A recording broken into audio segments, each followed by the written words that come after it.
The RG40XX H is yet another addition to Anbernic's ever-expanding XX lineup, but have we finally reached the point of diminishing returns?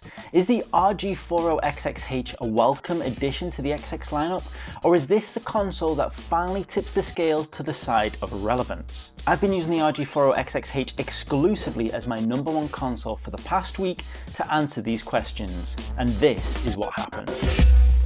The RG40XX H arrived on my doorstep at the perfect time. My Rhetoric Pocket 4 Pro was out of action in need of a trigger repair, my RG556 was packed away with my other handhelds, and I was taking a break from the 28XX after binging out on it for the past month. I also had no major holidays planned in the next week, so a bigger handheld that I could play on the couch was an exciting prospect. The first thing I noticed when I opened the RG40XX H was how big the screen looked. I've been so used to the RG28XX of late, a console I absolutely love thanks in part to its awesome pocketability and small but mighty 2.8-inch screen, that the 4-inch screen of the 40XX H looked noticeably large, but in a good way.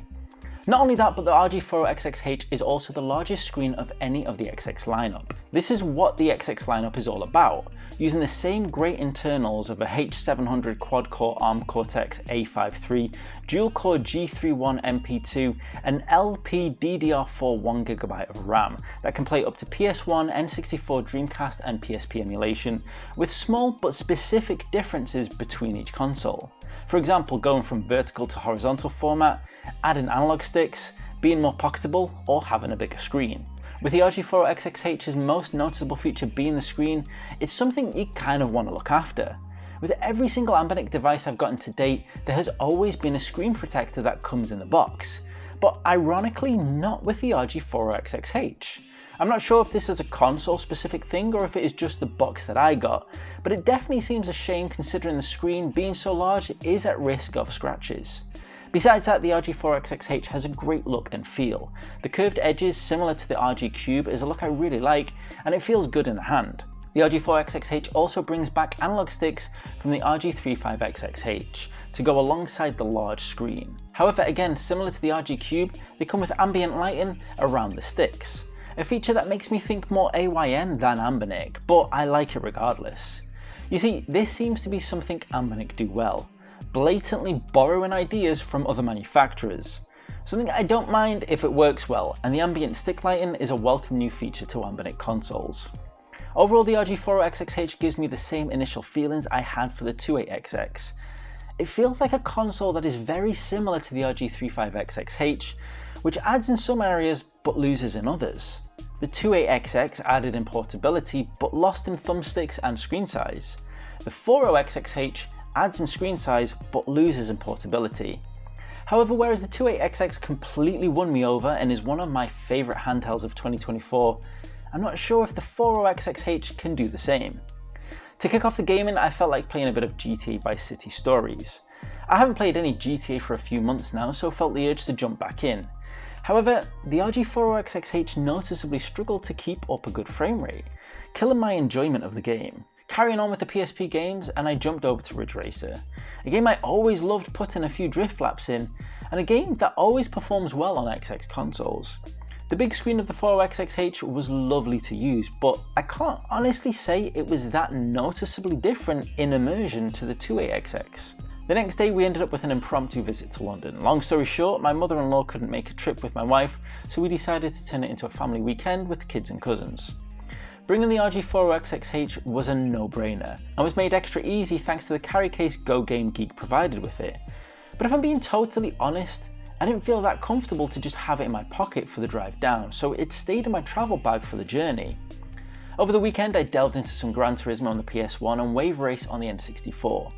Gran Turismo looks amazing on the big 4-inch screen and definitely benefits from it. It was a true pleasure to play. Wave Race was equally fun. I do think there was some small slowdown present when emulating Wave Race on the N64, but nothing that was overly obvious, and it certainly didn't take away from the fun. Using the RG40XX H while chilling in the apartment was brilliant. The ergonomics of the console are probably the best of any XX console, and the extra screen size is really immersive. The screen brightness is also on par with all other XX consoles. On top of that, having the analog sticks definitely helps on some games and gives the console a more premium feel than the other XX options.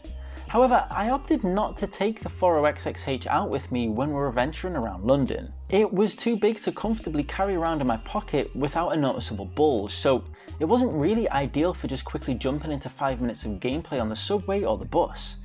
Don't get me wrong, it's as pocketable as most average size retro handhelds, but I also wouldn't feel comfortable having any of those in my pocket for a whole day. Anything bigger than the RG35XX H is too big for a full day in the pocket for me, and even that is on the limit. When we got back home, I actually found myself struggling to want to get into playing the RG40XX H. The fact that I'm at home on my couch and able to play a larger console, I felt more like I should be playing my Retroid Pocket 4 Pro, which thankfully was an easy repair after Retroid sent me a new backplate for free.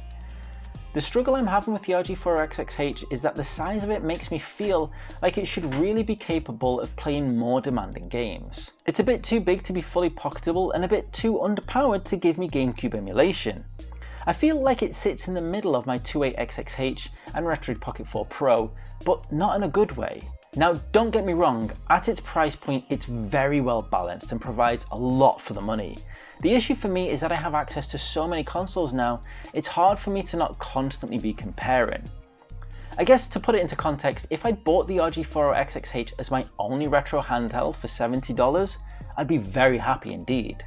It is well built, looks great, performs well, and is great value for money. However, if I had other similar devices, then I'm not sure if this stands out enough to carve out its own space to warrant me adding it to my collection. Regardless of the temptation for my 28XX H and Retroid Pocket 4 Pro, I carried on and jumped into some Wario Land on the Game Boy Advance. As expected, the RG40XX H handles Wario Land and other Game Boy Advance games brilliantly. I would say that it feels a bit overkill playing GBA games on such a large screen, but I can't say it wasn't impressive.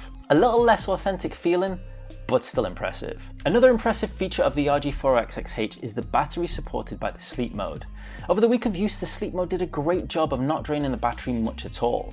Every time I wanted to jump back into gaming, the RG40XX H had pretty much the same battery I'd left it with. It was at this point though when I realised the true potential of the RG40XX H. Unlike playing on something like the RG Cube or the 556, the 40XX H is a Linux console instead of Android, which means it doesn't have access to more modern games like Minecraft, Fortnite or Roblox that I play with my kids. So instead of playing their games with them, I got them to join in on the RG40XX H, and this is where I started to see the console shine. The build quality and size of the 40XX H makes it perfect for kids. They were really comfortable playing it and using the controls. It also looks solid enough to withstand kid level play, which left me very comfortable when I was letting them use it. Not something I can say for the RG556 or Cube. It was great to see the kids get stuck into some classic gaming too. The extra ambient lighting was also very appealing to the kids and definitely made them more interested in the console.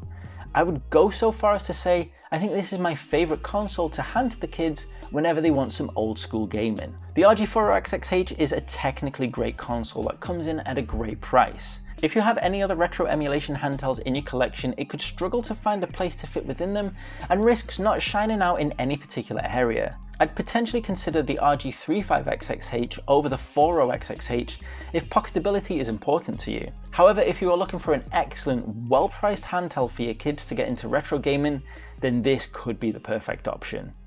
But if you want to find out about my favourite handheld from the XX lineup, then check out this video right here.